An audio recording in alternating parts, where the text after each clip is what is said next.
Alex Rock, you work here at the Museum of Making.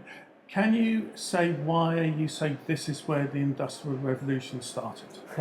So the here at the Museum of Making, we're on the site of what is widely regarded to be the world's first factory. So we had this fantastic engineer, John Lom and George Sorocold. They were experimenting with water power. They got this amazing textiles mill and they went, right, that takes a lot of labour. I wonder if I can divert the river, create a water wheel and power all of my silk looms from water power. So they experimented with it. It's the lab of the Industrial Revolution. Mm-hmm. They experimented with it, it worked, and then it grew and developed predominantly across the whole of the Derwent Valley Mills World Heritage Site. And then once that concept is really proven, it then really starts to expand. And this building we're standing in was the original mill? That's right, yeah. So where we are right now is the site of the original 1721 mill. We're on about the third iteration of that mill now. So the building that we are now in was built in the late Victorian era.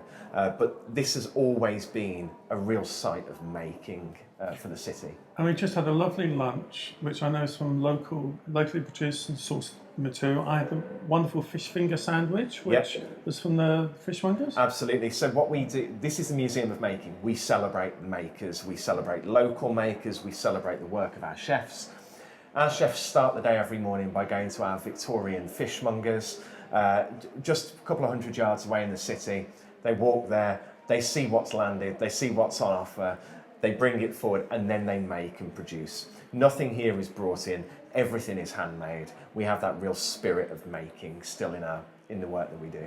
And our lunch was in the atrium. So the atrium used to be the River Derwent itself, yeah? It did indeed. So this section that we're in at the moment is the footprint of the original mill.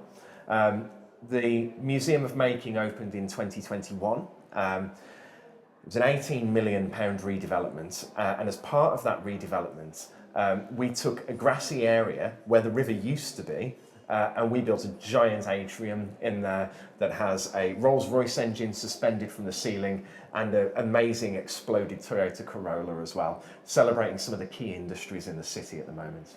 And down beneath us, last year you had a beer festival in town, and I think the beer is part of the DNA of Derby. Yes. Would you agree with that? Yeah, absolutely. So at Derby Museums Trust, we run 3 museums across the city.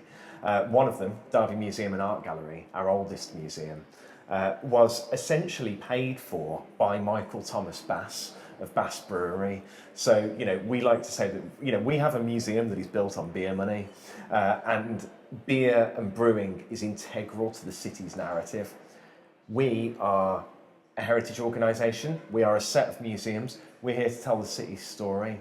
So we thought we simply have to have a major beer festival here. So the Derby Heritage Beer Festival is a co-production between the museums and between Derby Camera. It launched last November, and I'm pretty certain it's going to be an annual event. Okay, and this is a wonderful example of how you use industrial buildings and make something creative about it. Now, outside we have the Cathedral Green. Yep. Can you explain a bit about what that used to be? Yeah, sure. So Cathedral Green used to be a coal-fired power station until the mid-1970s. And so this is a heavily industrial area. And the building that we're standing in at the moment, that would have been affiliated to the coal-fired power station. So this was the social space for the coal-fired power station.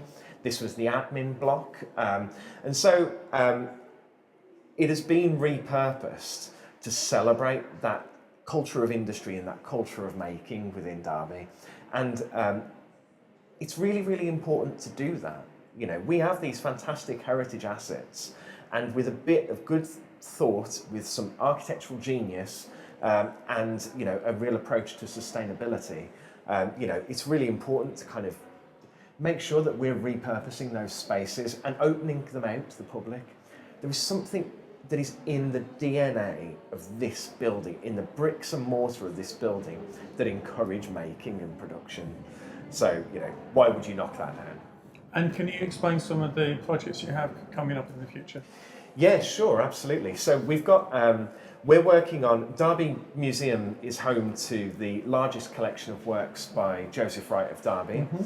So we're currently working to do a major exhibition of Joseph Wright's work and his life on paper as well. We have a huge archive of his paper-based works. So we're hoping that that will launch a little later this year. We're also working on the Derby Heritage Beer Festival Round 2. Yeah. You know, we had 3,500 visitors last year. This year, the word is out about it. It's going to be really, really big. I'm hoping that tickets will go on sale pretty soon. We just need to dot a few I's and cross a few T's. Okay, thank you very much, Alex.